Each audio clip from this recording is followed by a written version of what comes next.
Ever wondered if your advertising dollar is really working for you? If your ad would have been here, you and more than 4 million people would be listening to it right now. Contact ads at xzoneradiotv.com.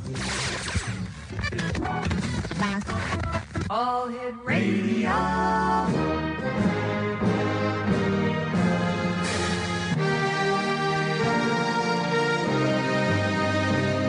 Welcome to the X Zone, a place where fact is fiction and fiction is reality. Now, here's your host, Rob McConnell.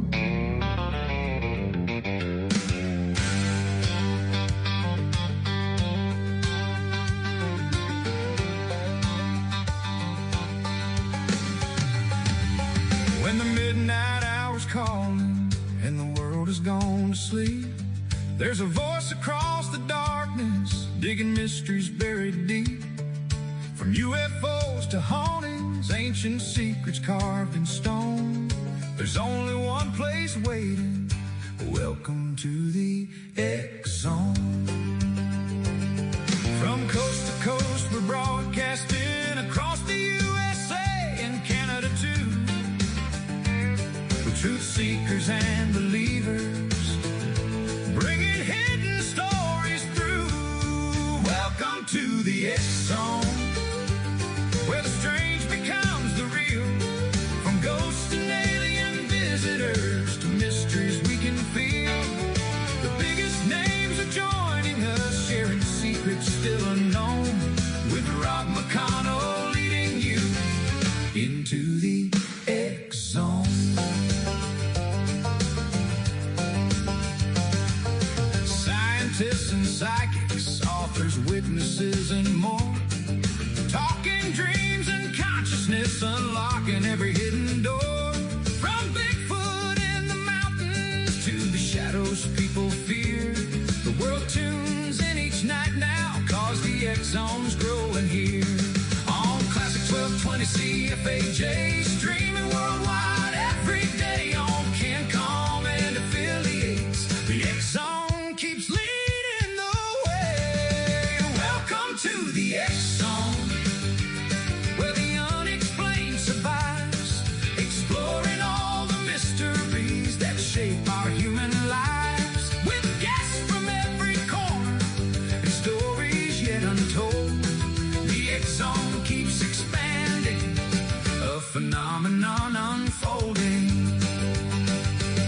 From haunted houses to the stars, from ancient myths to Mars, the microphones are always on, no matter where you are. X-Zone Nation's growing stronger, every city, every town, and when the truth is out there, the X-Zone tracks it down.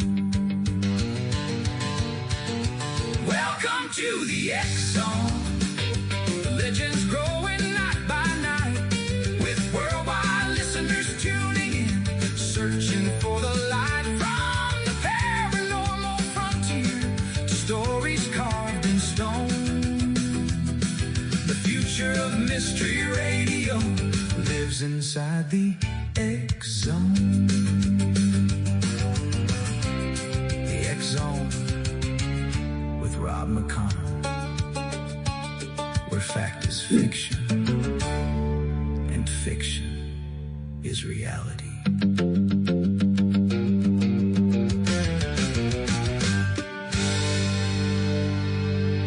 And good evening, one and all, and welcome to the X Zone. I am Rob McConnell, and for the next 2 hours, I'm your host and your guide as together we will cross the time-space continuum to this place that I call the X Zone.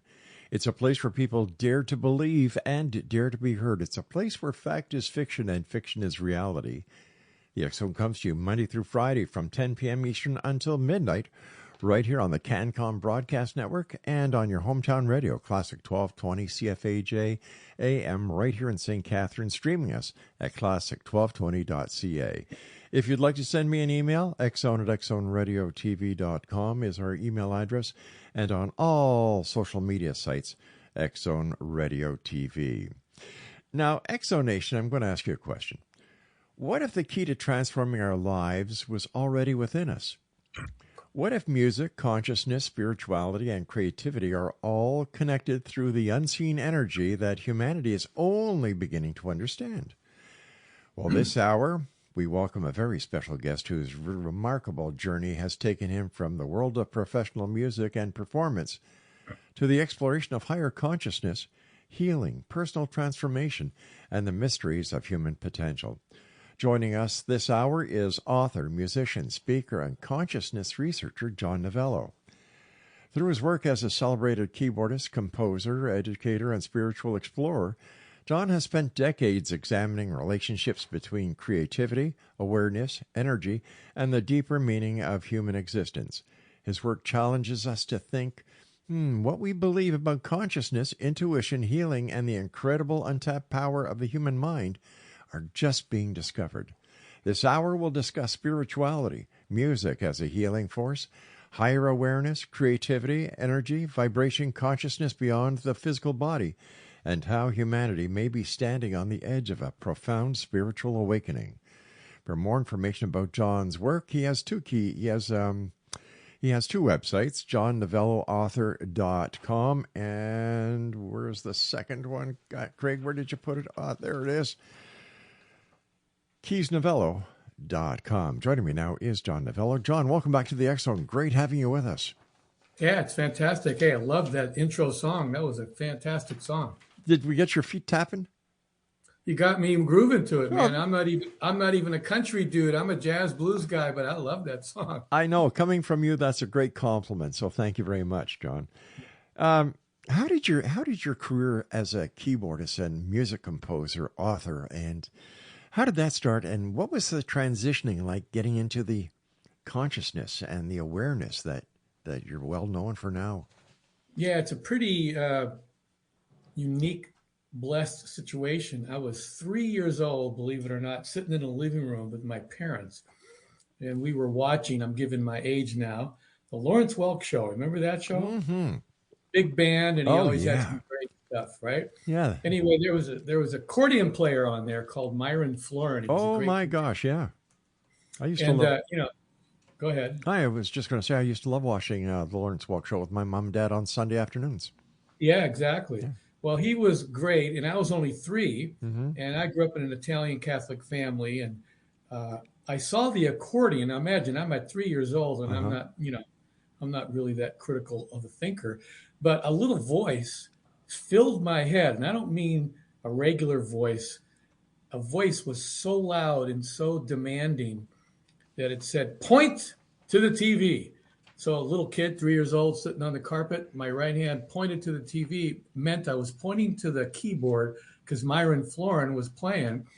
And my parents said, "Oh, look at Johnny. He wants to play the accordion." That wasn't quite exactly what I meant, but I saw the keyboard. So It was like a past life kind of deja vu. And so a few years later, they started me on keyboard lessons, and I took to it like a fish in water and started playing. And luckily, I wasn't just playing old polkas. The accordion teacher that I had was a jazz guy and everything. And so I started studying piano and organ and playing classical stuff and jazz stuff. And I was like loving all this. So by the time I was about 16, I got in my first band and really loved that. And we were playing cover music. Grew up in Erie, Pennsylvania, a little all-American hamburger town there. We used to call it Dreary Erie. So obviously this lifetime I was meant to be discovered because nobody comes to Erie, but it was a snowy night. My band was playing at the Ramada Inn, and a famous producer was driving from New York City on Route 90, where you have to go by Buffalo, Erie, and get to Cleveland, where he lived. And the drifts and the snowstorm were so bad that he pulled off to, guess what, the Ramada Inn where I was playing, went downstairs to get a drink, and saw my band and signed us right there. And that was my first record deal, and it went to be number 3 in the area, and that launched my musical career. And that was the bug that bit me. Now, you say that Erie, Pennsylvania is not known for anything but the hamburger town, right?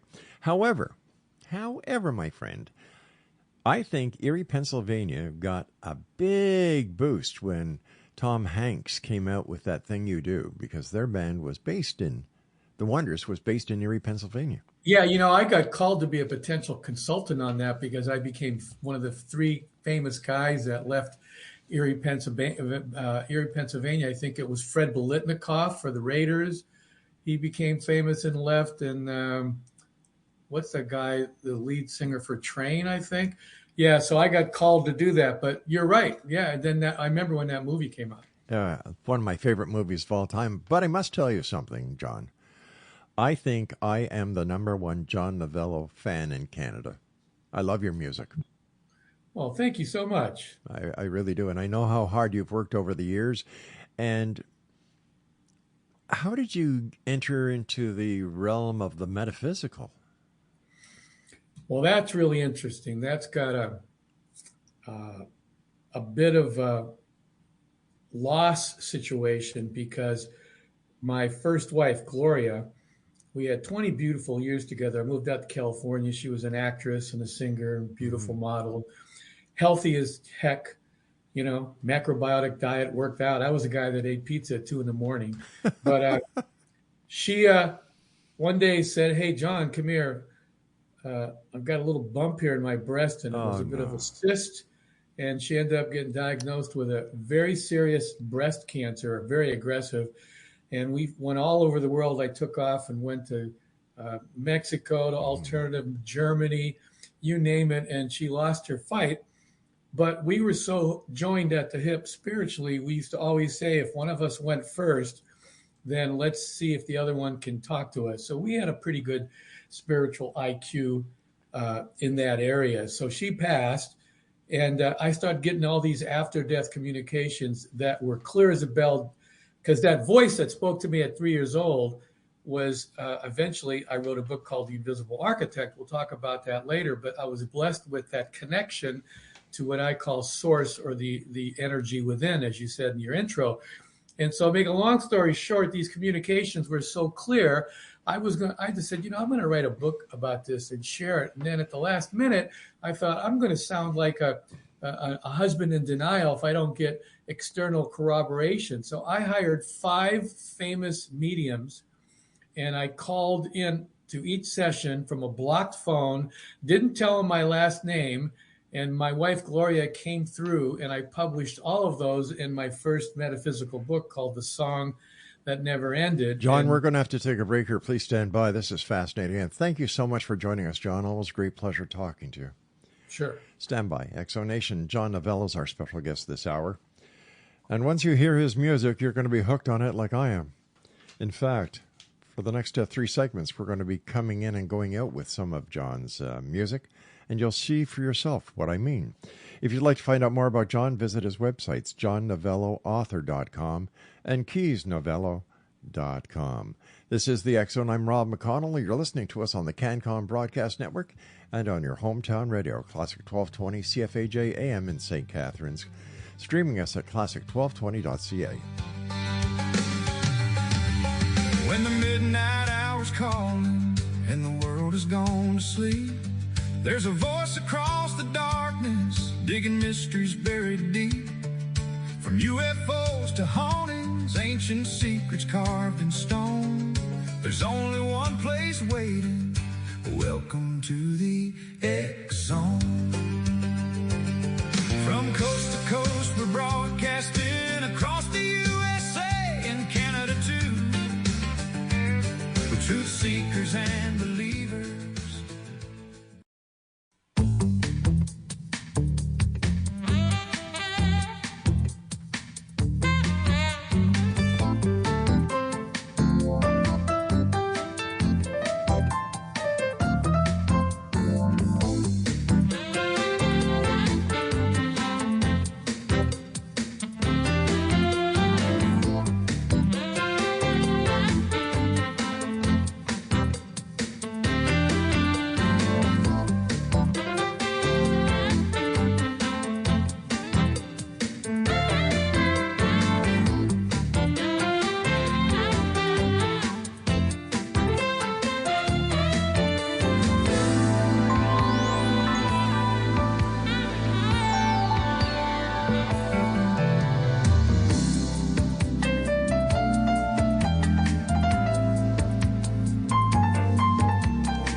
Oh, now you see what I mean, X-Zone Nation.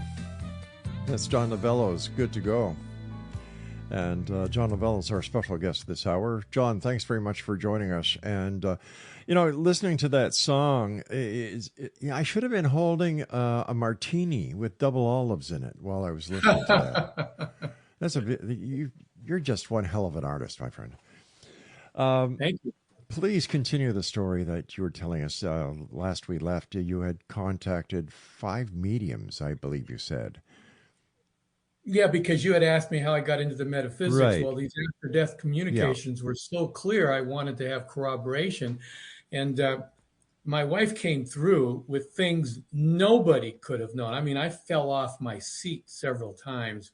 One of the biggest ones, paranormal kind of things that happened. I was doing this meeting with the medium, and the medium says, "Oh, and she wants to tell you, don't worry about having to sell the red car.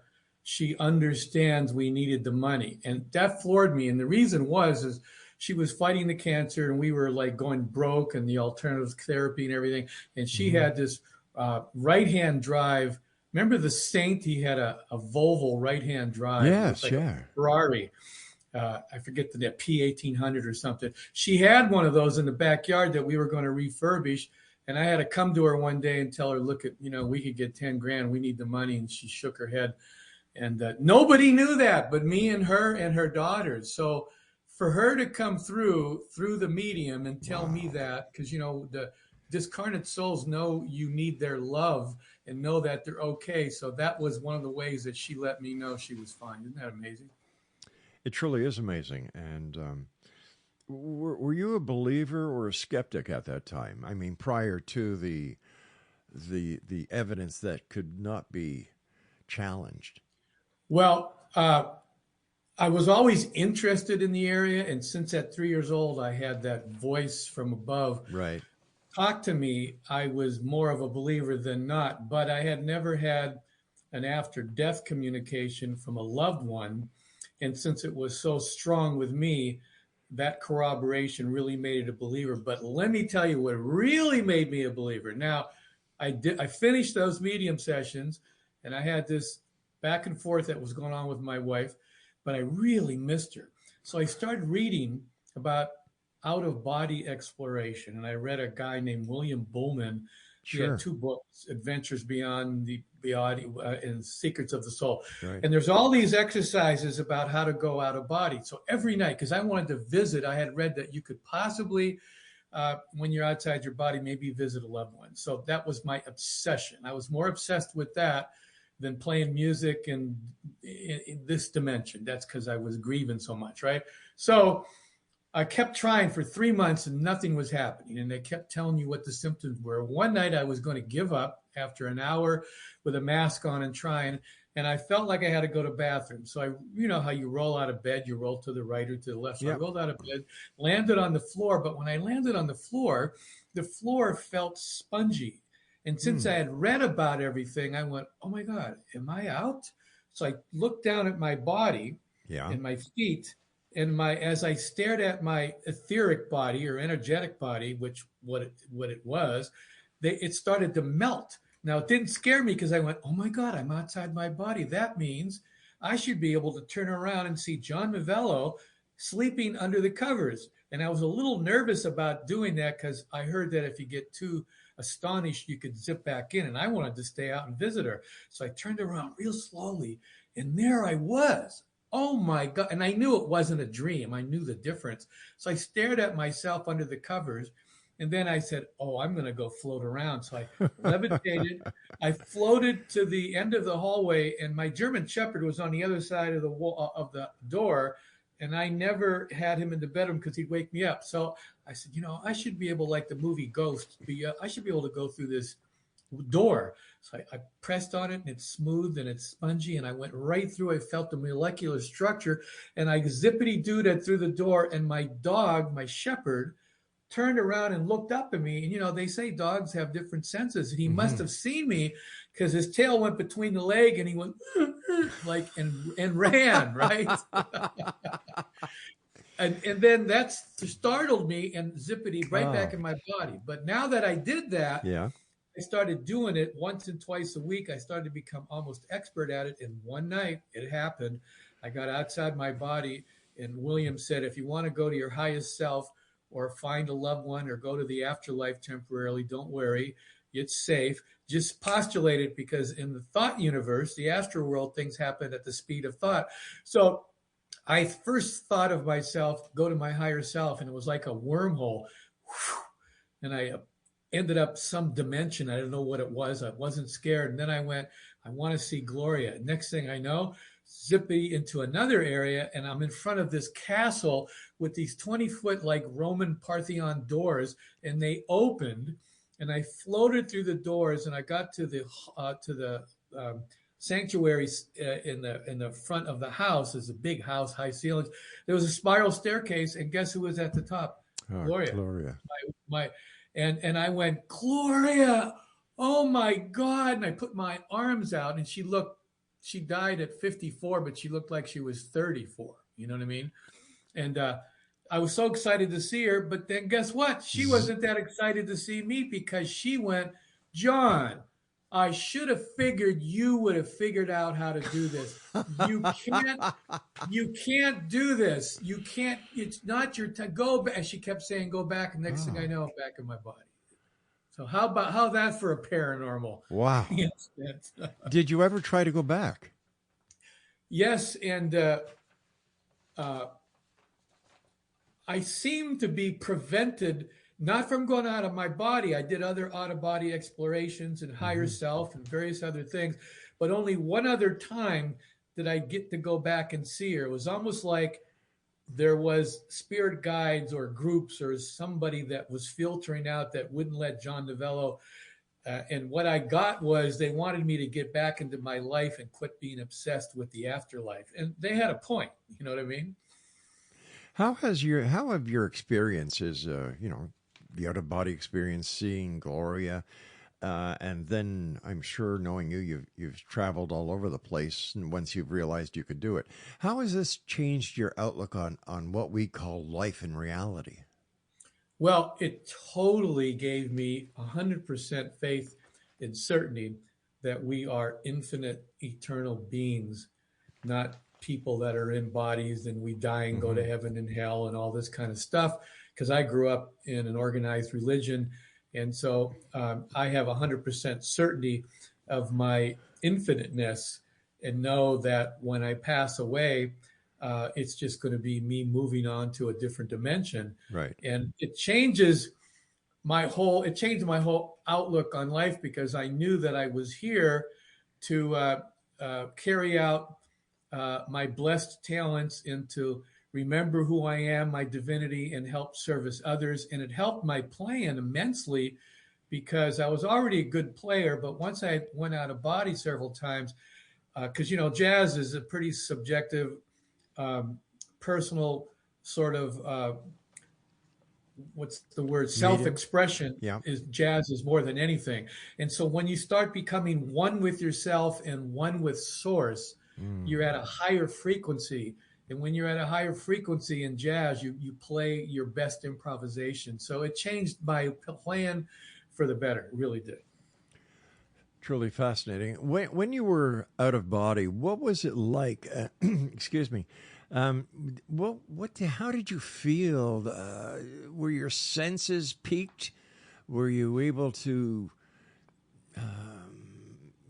What was it like? Well, when you're in a physical body, yeah. Think about this. Your ears are listening to sounds that are coming from without and going within. Even your eyes don't really see. Your eyes are taking light that's coming from an outside source and transforming it into something. As a matter of fact, if you go out at a night sky and look at a star, you're not looking at that star in present time. No. If it's 10 light years away, it took 10 light years for that light to reach you. It may not even be there right now. And so when you're outside your body, it's almost like you got your perceptions are different. Your visual is like a bat. It's like radar. It sees in a spiritual way, which is why things aren't as solid, but the colors are more real. your hearing's different, your visual, your thought is almost instantaneous. It's a whole light world of spirituality in a different dimension, and it really lets you know that when you get back into the physical universe, it's such a heavy, thick, lower raw frequency universe as compared to this thought spiritual universe. And in order for us to manifest, because I have a whole course on manifestation in my book, The Invisible Architect, you have to be able to focus your thoughts outward and recruit this power. We're not the power, we're the distributors of the power. Like in a house, there's electricity. We're not electricity, but if we understand it, we're able to flip switches and change dark into light. Well, the same thing, the invisible architect is the power. It's the creator of all that created me, you, and permeates everything. So if we know how to communicate to this creator and interact with it, which I call spiritual dynamics, then we can use that power to design better lives and create better. John, stand by. We've got to take our break. Exonation. John Novello is our special guest this hour. And when we return, more of his fascinating story and more of his wonderful music. I'm Rob McConnell. This is the X Zone. You're listening to us on your hometown radio, Classic 1220, CFAJ, 1220. Streaming us at classic1220.ca and on the CanCon Broadcast Network. Don't go away.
Welcome back, everyone. That's John Novello's Feng Shui. Not Feng Shui. I said Funk Shui.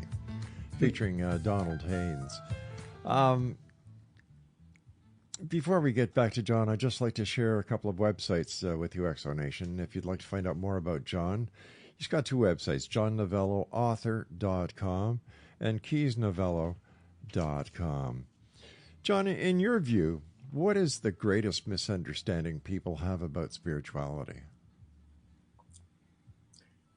Well, I think they think it's a little bit of woo-woo stuff and, not real, like New Age, or they roll their eyes, they don't quite get it. Or the opposite, they think it's going to church and maybe studying a Bible verse and then going back home and try to live their life again. And that would be the yin and yang. It's really neither of that. It's really our divine roots. We are all sparks of the Creator. And my biggest revelation is that the Creator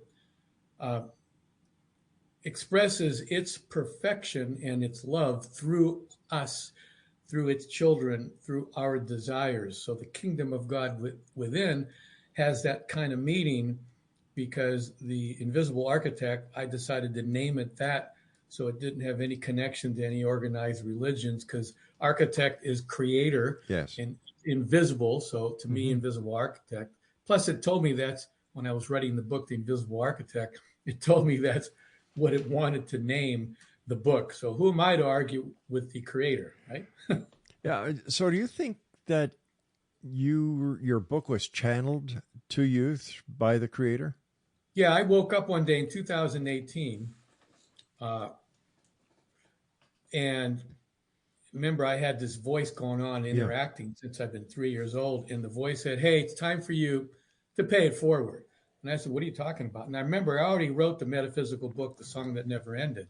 I hadn't written any other ones other than music books. And I said, "What do you mean?" He goes, I shouldn't say he, this energy said, "Well, you've been interacting with me and I've helped you bless your life. It's time to share it with everybody to show them how you interact with me." And so I said, "Well, I never wrote a book like that."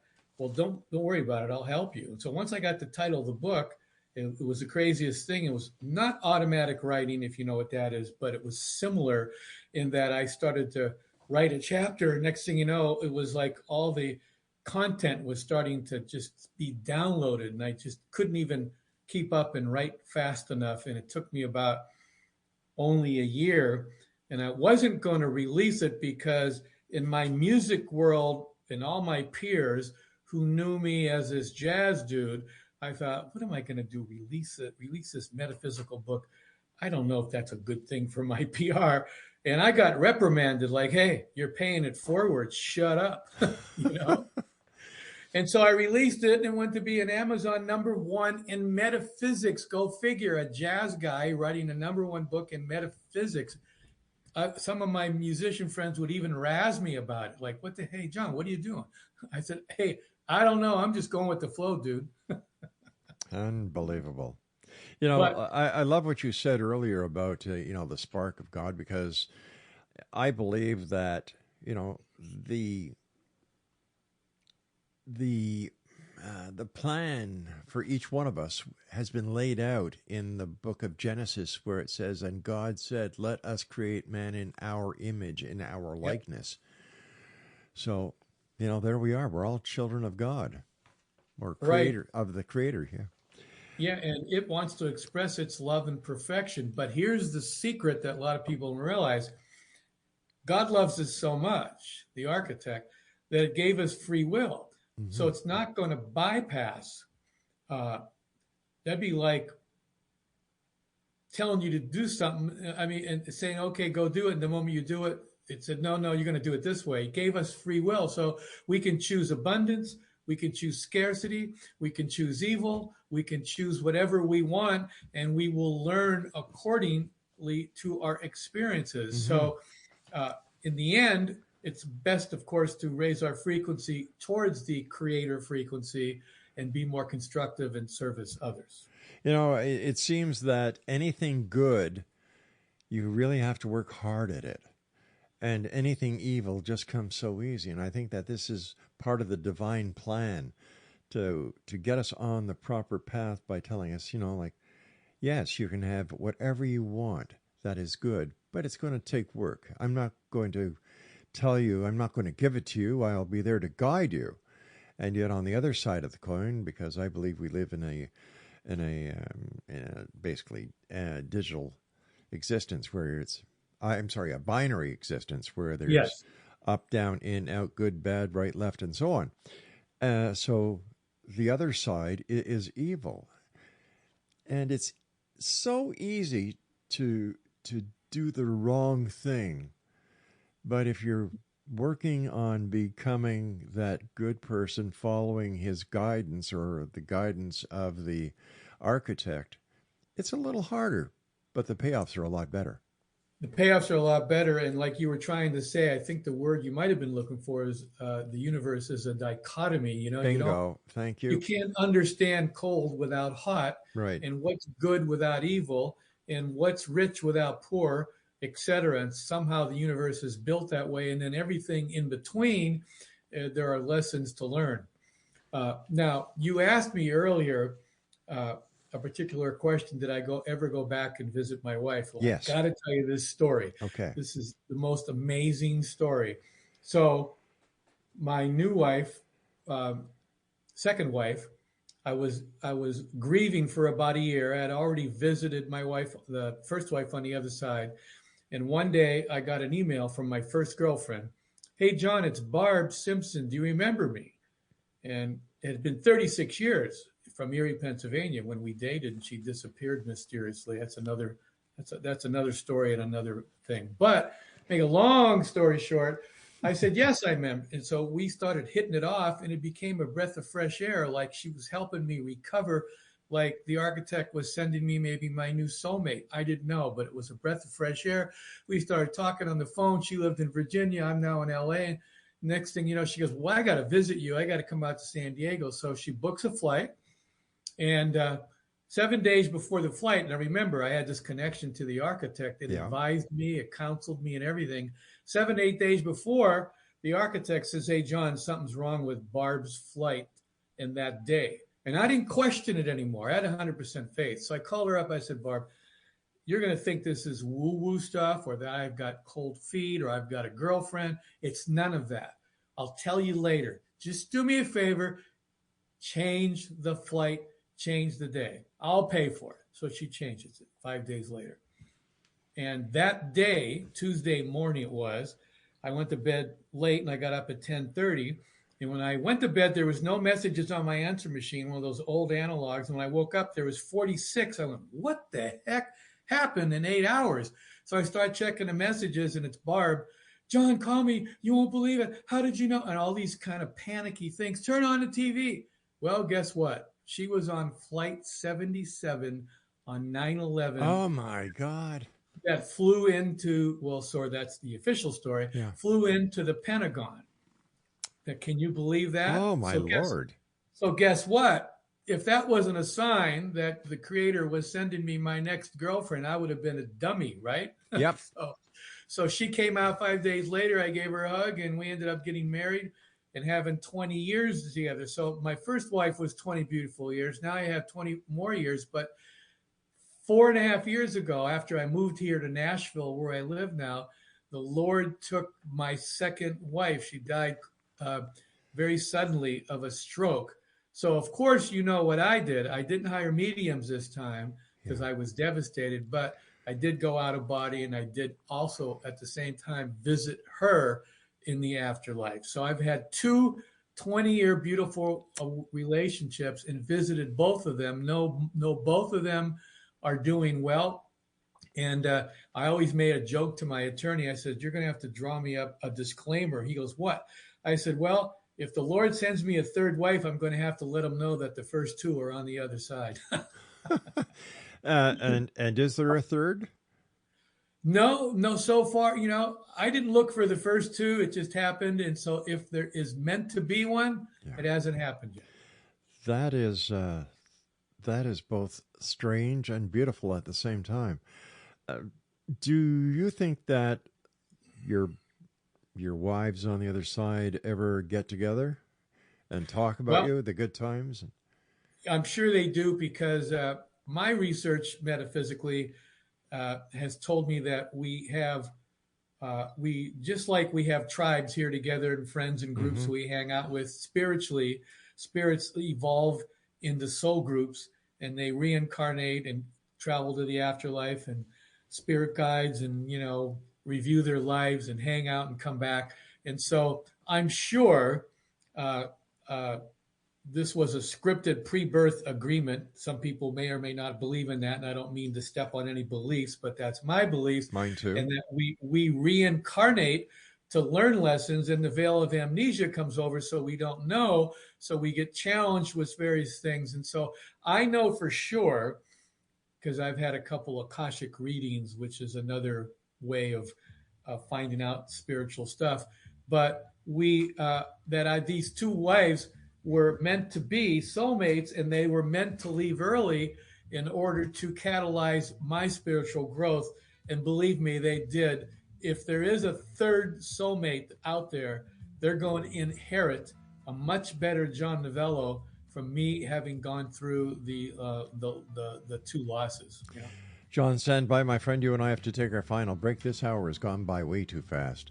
Yeah. Exonation, our guest this hour is John Novello. Here's a couple of websites, johnnovelloauthor.com and keysnovello.com. And we'll both be back on the other side as we continue talking about music, consciousness, the other side, astral travel, and much more. I'm Rob McConnell. This is the X Zone. You're listening to us on CanCom Broadcast Network and your hometown radio, Classic 1220, CFAJ AM, right here in St. Catharines. And they stream us at classic1220.ca.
Wow, that's what I call music. Exonation, our guest this hour is John Novello. His websites are johnnovelloauthor.com and keysnovello.com. First of all, John, thanks so much for joining us tonight. Always a great pleasure talking to you, and I wish you continued success, my friend, both on this side of the veil and on the other. Tell me, on the other side, when you do your astral traveling, do they have music? Well, it's interesting. You have since it's like a thought universe, whatever is familiar, you can create over there. I mean, you can go to a library and study. You can create a piano. You can even eat if you want, even though it's not eating like in the physical sense. You know, when you have a dream that's really real and you're swimming in the water and it feels so real, and you wake up and you go, wow, that was just so weird. Well, imagine that you're in the afterlife and everything is just that real and vivid and creative. And I tell you, it's hard to want to come back. I would imagine so. Do you think that dreams give us a glimpse into what will be? I think a little bit. The thing that's different with dreams, it's a combination of your mind, mental imagery, and out of body mixed together. Whereas if you really go out of body, your consciousness has left your energetic body, then you're actually out your awareness, who you are. A lot of people have a confusion. A human being is really spirit, mind, and body. And just like a car has a driver and an engine in the car, but you're not the car. When your car goes kaput, you get another car. The driver is still the driver. Right. It's the same thing here. We're spiritual beings that occupy a sacred vehicle, and the mind is the interface. And so when you go over there, you're now discarnate, but it's still your memories. It's still who you really are, your energetic signature. And that's why that's one of the things that leads me into an area that I've got into this last 2 years since my wife passed. I now have a new hat. I call myself a spiritual alchemist, because remember, alchemy is changing lead into gold, right? Right. Getting rid of toxins. Well, I now do one-on-one mentoring where I help people realize the highest version of themselves by hooking them up with the architect, like I was blessed when I was 3 years old. So a spiritual alchemist is somebody who tries to help other people purify themselves and raise their frequency so they can ascend to their highest version of themselves while they're in a lifetime, rather than waiting to cross over and do a life review. Remember the movie Groundhog Day with Bill Murray? Oh, I sure do, yeah. Well, if you think about that, that was like a harmonic of reincarnation, because every day for hundreds and hundreds of days, it could have been thousands, he lived his 24 hours over and over again. He went from an a-hole, narcissistic, condescending guy to a very loving guy, and eventually got the girl. But look what he had to live through. So reincarnation is sort of like that. But wouldn't it be great to speed up this process, which means during a lifetime, help raise your frequency, pierce the veil of amnesia, find out what your purposes are. So I've been blessed with that ability. So I figured, I better use it. So one day I saw alchemy online, and all of a sudden I got, spiritual alchemy. That's a way to realize one highest self. So I call myself a spiritual alchemist, and I help people, rise to the highest version of themselves. I'm going to call you a musical wizard. There you go. John, in your opinion, are science and spirituality beginning to move closer together? Yeah, instead of saying science, I think I'd say quantum physics. Quantum physics and metaphysics and spirituality, because even Einstein believed in an afterlife, and et cetera, et cetera. And they've proven. So instead of God, in my mind, this makes more sense to me, being an anthropomorphic being with a white beard sitting up place in a coordinate of the sky, I call the invisible architect the quantum intelligent energy that is responsible for creating me and you and everything. So it's this energy that permeates everything, and this everything already exists in the quantum energy field. It's just a matter of our desires and our focus reorganizing that, which helps us manifest our desires. I call that the be, do, have manifestation formula, and that's what I work with when I do spiritual alchemy. So I think you're right. Science and spirituality are coming together like quantum physics and actual regular spirituality. John, what has been your most profound lesson in your life journey?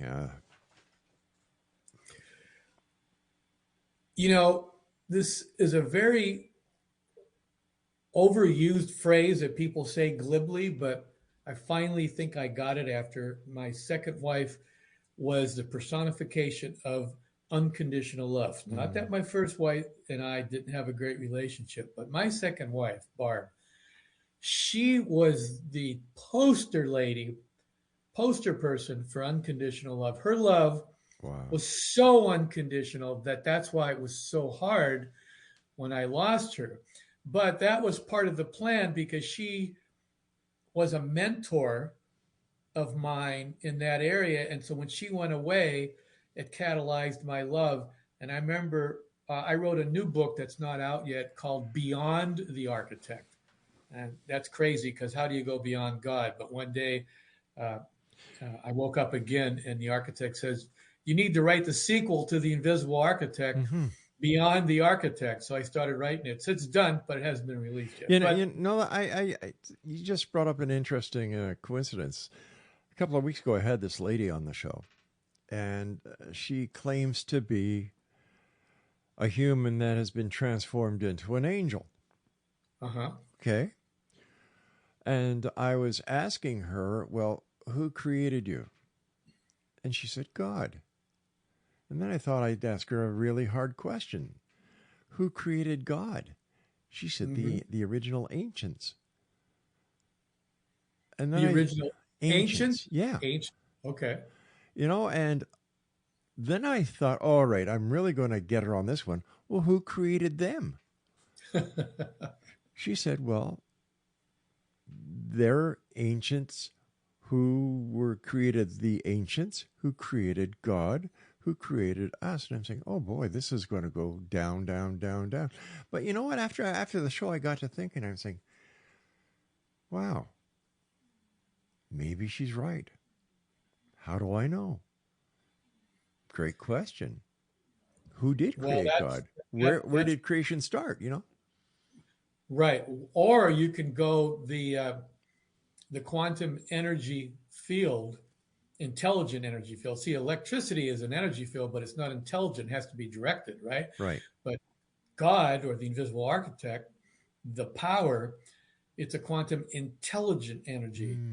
I don't think there is a never-ending cause of cause, like who invented God, who that God, this or that. I don't think that. I think, and this is hard for us humans in this form to grasp, that this quantum intelligent energy just always was and always will be. I can grasp that more than, well, who created God? Yeah. Who created God? For some reason, that resonates with me.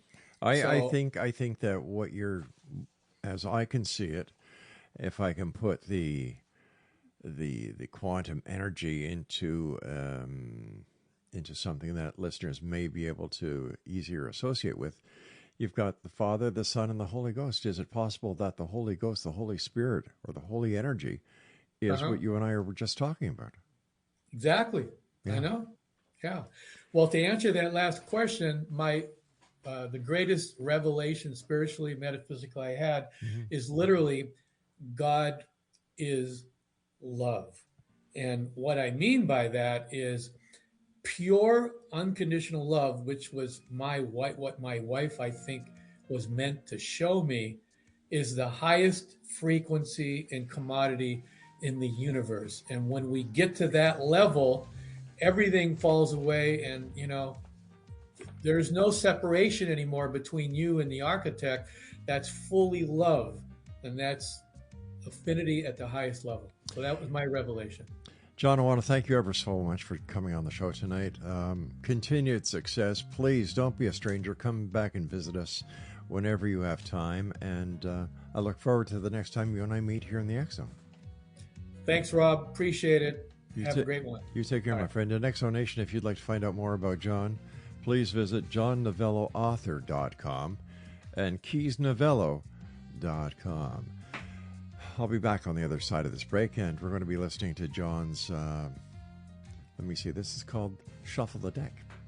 As we fade off into the next segment of tonight's show, I'm Rob McConnell, this is the X Zone, and you're listening to us on the CanCom Broadcast Network and your hometown radio, Classic 1220, CFAJ AM here in St. Catharines, streaming on classic1220.ca.